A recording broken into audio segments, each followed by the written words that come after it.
All right. Well, first of all, welcome to today's Commerce Reimagined series. And I am so thrilled to have my friend and partner in crime, Vivek, as our guest today on our episode about Amazon and omnichannel. So Vivek is the Global Senior Director within Global Digital Commerce at Colgate. And today we're going to be doubling down on his experience and unpacking all of the top tips and insights on how to structure for success on Amazon and omnichannel. Thank you, Gemma. Really happy to be a part of this. I've been a big fan of this series, so really good that I get to talk to you as part of the series today. So let's start, Vivek, with a little bit about you. So it would be great if you could just share a little bit about your background so that all of our listeners can really understand the path you've taken within Colgate to date. Yeah, so I've been with Colgate for 17 years now. So of course it's been a long journey. I actually started my professional career with Colgate. So but I started that in India, and I think over the last 17 years I've been fortunate and privileged enough to work across many different roles, a lot of geographies as well. So I think across my 17 years I've pretty much done all kinds of role that a typical CPG company has to offer within sales and marketing functions. So whether it's retail marketing, shopper marketing, brand management, sales, and now e-commerce and digital commerce as well. And I've been fortunate enough, as I said, to have worked in India, which is where I started, then in the UK, and now here in the US. So yeah, it's been an interesting journey, full of lots of learnings and opportunities. As part of my current role right now, I'm part of what we call a global digital organizations, or GDO, as we tend to call it. I lead the digital commerce vertical in that business, which essentially means the entire end-to-end digital commerce and e-commerce solutions in terms of looking at strategies, looking at frameworks, dealing with some of the retailers like Amazon as well, and really trying to work with the company and the leadership to really push our envelope in terms of what we need to do to win in e-commerce, which means a lot of new things and a lot of exciting things, a lot of challenging things as well. So, yeah, a really good journey so far, and here I am. Wow, 17 years. You know, that's something that's really unusual in this day and age. And I'd love to just understand what has kept you at Colgate for such a long time. Yeah, I get that question quite a lot, Gemma. So, and to be honest, I'm actually divided on this. Obviously, when you hear 17 years, it looks like a long time, but at the same time, it doesn't sometimes feel like that. And that's possibly because Colgate's kept it fresh for me. As I said, I've And done that a is so lot. important. Yeah, it is, right? Like I've done a lot of roles across different geographies, so I've kind of moved quite a bit.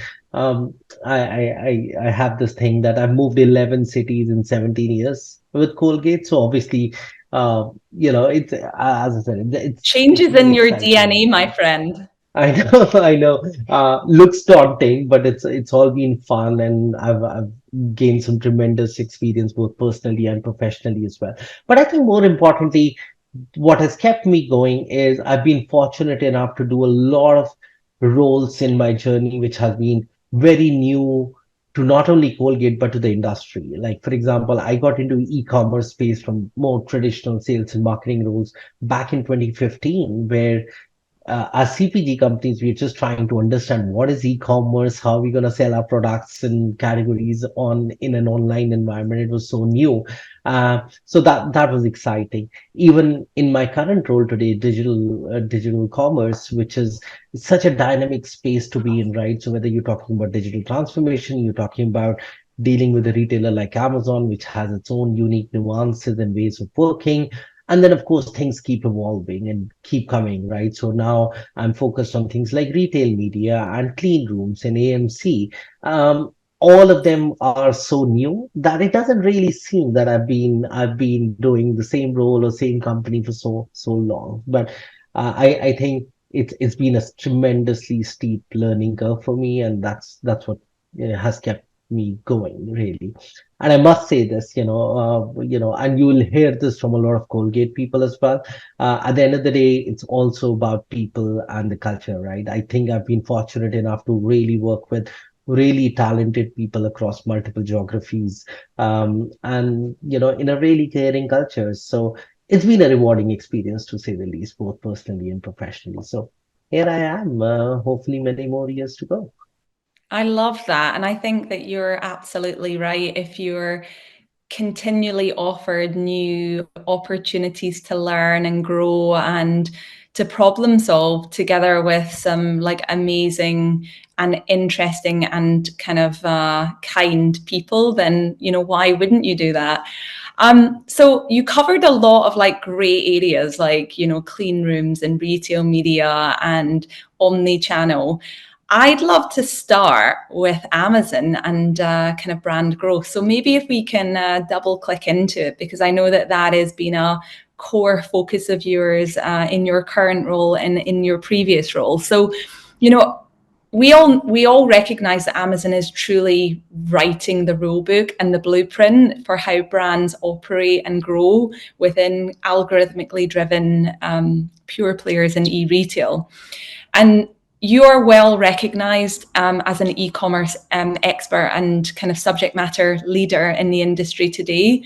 I'd love if you could walk us through and our listeners through, how are you galvanizing around Amazon and the business at Colgate? And, it would be great just to kind of spend a few minutes on some of the headwinds and tailwinds that you have faced or are currently facing, and how you're how other brands can kind of take some of your learnings in order to capture the opportunity. No, yeah, Amazon is a book in itself, isn't it? Right. So yeah, no, I've been dealing with Amazon or worked with Amazon for a few years now. I think Amazon for me is such a fascinating retailer or a customer, as we call it, to deal with. Right. It's it's unique in a lot of ways, whether it's about ways of working. You mentioned about their entire DNA being built about algorithmically driven decisions and things like that. And to me, Amazon is also a trendsetter in a lot of ways, right? They are known for their innovation, even in retail, on the retail side of things, and now we are seeing on the advertising side of things as well. And they keep coming up with this technologically advanced solutions, which the industry obviously follows. So in a lot of sense, it's a fascinating business to work with. But having said that, we consider Amazon as a strategically important retailer for us, not because just of the size of it, but just the amount of stuff and opportunities that we believe. And we've gone through quite a bit of journey with Amazon over the last 5 6 years as they have evolved in different facets of things as well. But I think we still are of the opinion, and to use Amazon's terminology, it's still day one for us at Amazon, and with Amazon really, because we genuinely believe we have just scratched the surface. Yes, our business is quite significant now, and we're growing really well. But if you really look at the other things that are potentially an opportunity with Amazon talk about their advertising business. We talked about AMC or the clean rooms, and that's just tremendous opportunities for us to start leveraging now as the business kind of evolves and matures on the retail side of things. So to that extent, it is fascinating. One of the things that we know now that Amazon, we all know that Amazon has always known or has been known as an everything store. But now they are also trying to position themselves as an everyday store, which is very exciting for us in the kind of categories that we deal with, Of which is all course. daily essentials and groceries and things like that, because that just opens up a completely new opportunity and area of opportunities for us, because now they are also focusing on daily essentials, which is where we play in. So um, lots of things to still leverage and really tap on that opportunity. I'm super excited about the potential of advertising on Amazon.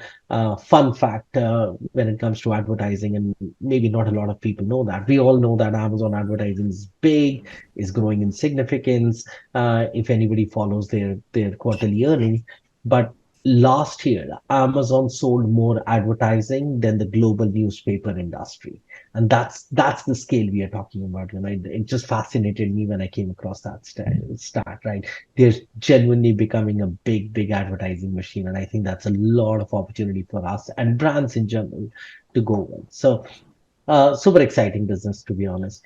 To answer your question about the headwinds and the tailwinds, I think tailwinds I kind of already covered, right? There's advertising, there is AMC, there's clean room, there is all the data and consumer data, and actually the other thing is the omni-channel impact that Amazon has started making now in this new omni-channel world. So it has gone beyond just sales on Amazon. It is more about what can you do to drive awareness and drive brand awareness through Amazon as an advertising platform. So that's tremendous tailwinds there.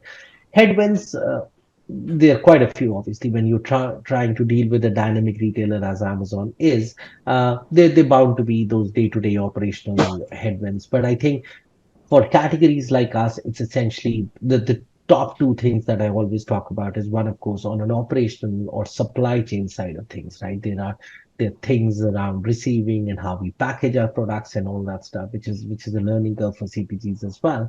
Um, and also just the nature of our categories and the nature of the e-commerce business model, it is always around profitability, right?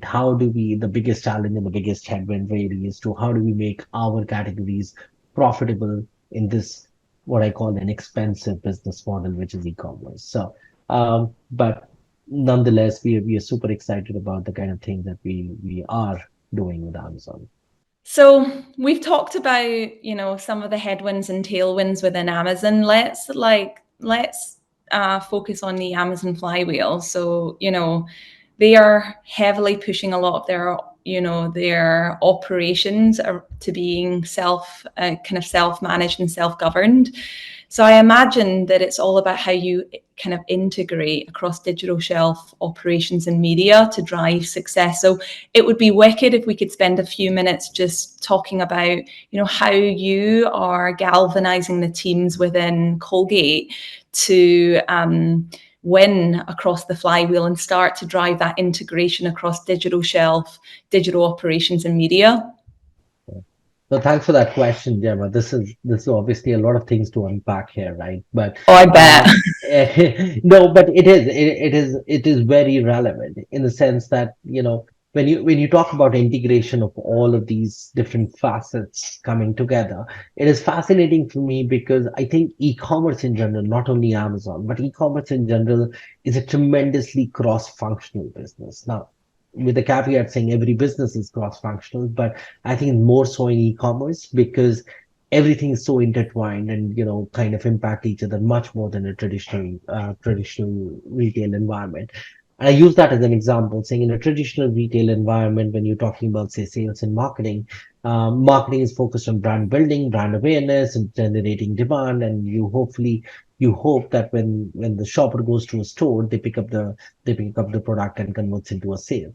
But in e-commerce, it is almost real time. What you do in search this minute has an impact on your sales the next, right? So you got to look at structures when you talk about organizational structures. Really, you got to look at structures which are very de-siloed.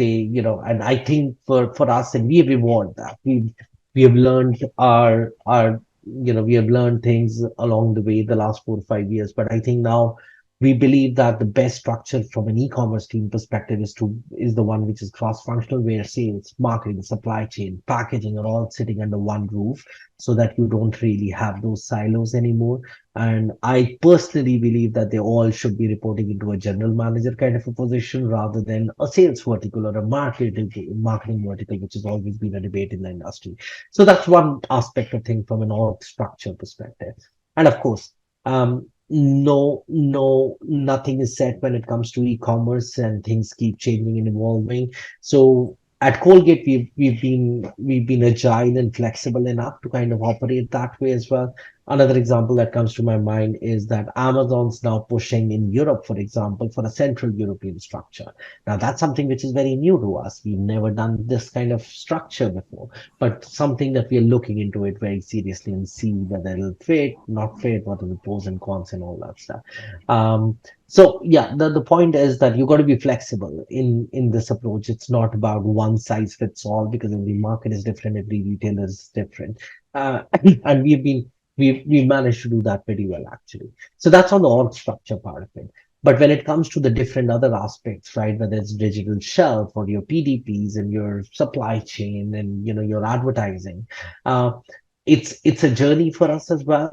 I won't say we have aced it right now, but at least what we do in my organization or the global digital organization is to bring all of this together as much as possible, whether it's looking at the different tools, looking at KPIs, looking at everything, which is a holistic picture rather than, oh, that's marketing KPIs and that's sales KPIs and that's supply chains KPI because again, as I said, everything is intertwined. So that's how we are trying to operate that. We are trying to bring all of that holistic picture under one roof.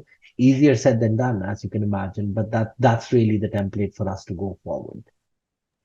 Yeah, I love the point you were making about kind of continual iteration because, often, you are forging the path forward and it is, new ways of working and new ways of thinking that have to be built from scratch. So, having that agility built into the DNA of the team is so important. So thank you for sharing that. And then touching on, I think, the kind of hottest ticket in town, retail media. So I think it would be great to dive into retail media, given it is this third wave of digital advertising. And it would be great just to understand from you how does Amazon Media fit into Colgate's business structure, whether that's marketing, media, commercial, customer development. Are there any specific nuances that you are considering for Amazon compared to other omni-channel retailers? Uh, well, retail media, right? It is possibly one of the hottest things in the industry right now. It's I mean, exciting, it's challenging. wild, the growth. It is, right? It is disruptive as well, right? As much as it's exciting, it's very disruptive for the industry as such. But I think, the reason we are very excited about this is because I think it brings opportunities and solves for challenges that many marketers and marketing in general has faced for so many years, right? Whether it's about measurement and the ability to actually look at where your advertising dollars are going, the attribution, personalization, kind of potentially, at least theoretically, solves all of that, right? Uh, I think the biggest thing that we are trying to do when it comes to retail media or Amazon advertising in general is to break that notion that Amazon advertising or retail media is just about spending media dollars for the retailer. And because sometimes you just have to do it because now they have all these platforms. I think we are trying to make that shift from that mindset to say retail media is just media, right? It has the potential to drive brand awareness, to reach consumers, to have incremental reach out there and just do brand building. And this is just another platform. And I think that's a huge mindset shift because traditionally, um, in the very short lifespan of retail media that we have seen, it is all about, oh, there is a retailer and we need to invest because there are JVPs, commitments, and things like that. But now we are realizing it's much more than that. And therefore, I'm personally trying to drive that mindset shift internally at the organization, saying we got to look at retail media as pure media platforms to be able to drive brand. Some of the specific things that we have done around that, for example, is we are now trying to, of course, with your and your organizations in WPP's help, we are trying to integrate those things in our brand planning process, right? Where we're trying to bring that early in the process so that we look at holistic media as such. So I think that's the big shift that we're trying to do. But I genuinely think once we start doing that, it is a tremendous opportunity for us to grow brands. I give this as an example saying, you might be familiar of this term non-endemic brands. for me, that's the biggest proof saying there are We might have products. heard of that one or two times. Yeah, I'm sure. But for the listeners, non-endemic brands are brands which advertise on retail media platforms but don't even sell the product. So, for example, you would see a product being advertised on Amazon where they don't even sell it. And that just tells me that these companies and these brands or these products have started looking at these platforms as pure media platforms rather than a retailer platform. And, we as a big company are trying to now replicate that, at least from a mindset perspective, saying it's all about the eyeballs and the reach, like any other traditional media channel, like a television or a radio, and things like that. So that's the biggest thing that we are focusing on right now when it comes to retail media and the opportunity around that. And I think you make an amazing point around how let's say the typical or the atypical customer journey has been hugely disrupted because of these new echo chambers, and actually customers are now starting their journeys in different platforms. So actually what was historically around transaction is now often about brand building and brand equity. So it's like, how do brands, stand out and, disrupt in traditional shopping environments? So it's super interesting. I think that that's a really nice segue into one of my next questions, which is around Amazon Marketing Cloud. And, you know, a lot of these kind of marketplaces and retailers like Amazon, data really is the lifeblood for, isolating and identifying the insights that will power what the brand does. So I'd love to just get a sense from you with, the launch of Amazon Marketing Cloud and the importance of data, especially in this kind of post-cookie world. How are brands going to, like Colgate, going to leverage data in a much more coherent and kind of business first mindset and way to inform decisions? Yeah, if we just talked about retail media as the hottest thing, then you bring in AMC, which is possibly even hotter right now. Together, it's like, it's an I know. unbeatable force. It is. It is. But I am personally super excited about AMC or clean rooms in general because I think that's one thing that it's that famous saying I know half my advertising dollars are a waste. I just don't know which one, right? And I think AMC solves for that because of the amount of attributions, measurement, personalization that you can do with that, right? So it is a tremendously powerful tool, which obviously Amazon's built and a lot of other clean rooms are kind of following suit. I think for us, it's a big focus right now. I'm personally leading the work stream internally at Colgate. We are trying to get us as a company to get into AMC at scale. We are doing a lot of test and learn. We are building a lot of use cases again with your help and WPP's help. We are trying to figure out what all we do. But I think to your point, saying it's all about data. And I think that's we as part of our digital transformation, we're also trying to be a very data centric and a data driven company. And this is possibly the best platform that we can now get into where every single campaign, every single advertising dollar that we're investing in retail media can be attributed for, can be measured, can give us tremendous audience insights and things like that, which I think it's kind of almost like a dream for marketers, right? So it is that. But at this point of time, I think we're just trying to the only thing that I think I should caution most of the listeners is it's such a new shining object that's very easy to also get digressed and get lost in the tremendous amount of use cases that you one can build out of AMC, right? So what we are trying to also do is to kind of have a more focused and a streamlined approach where we are almost building phase one, phase two, phase three, where phase one are these very I won't say easy, but obvious use cases that we need to do to build media efficiency, for example. So, and then of course build over on top of that rather than trying to do everything at the same time because it's very easy. And I've been the tools and I've kind of looked at that, it is very easy to get lost, right? So that's something that we are consciously trying to avoid.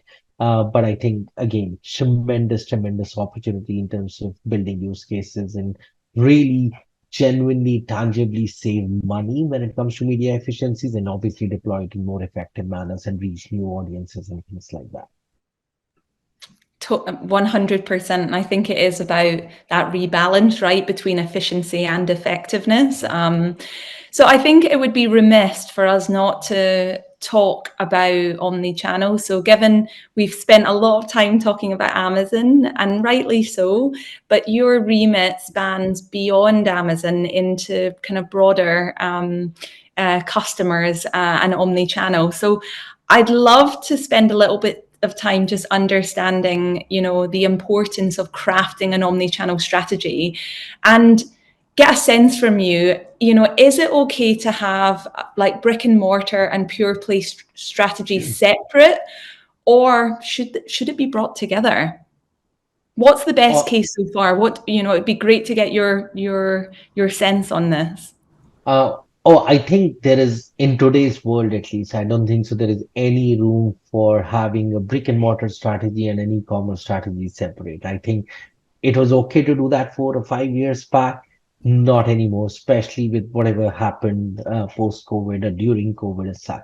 And the simple reason I say that is because you talk about consumer centricity, and the consumers don't look at it that way, right? I speak a lot to my families and friends about my work, who, by the way, have no idea what I do for a living apart from just selling toothpaste. But they don't understand that. They don't understand e-commerce and brick and mortar because their shopping journey or their shopper journey or path to purchase is all complex and non-linear right now. And I think that's what brands need to replicate, right? It is not about here's your brick and mortar strategy, here's your e-commerce strategy. And the simple example is if you really look at how people like you and I also shop, right? We are going into a store, but we have a mobile phone in our pockets, and we'll take it out, look at ratings and reviews, and look at deals, and so on and so forth. So it is like that, and therefore it's very important for brands like us to now have an omni-channel strategy. Again, something that we are really focusing on right now.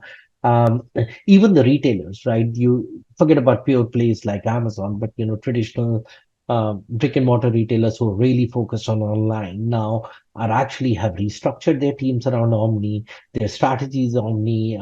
Their sourcing and supply chain is all omni, or they're trying to push that envelope. And it will be a remiss if we don't try to do the same thing for them. They're actually looking at brand leaders like us to actually give them that omni-channel template where it is all integrated, it is all seamless.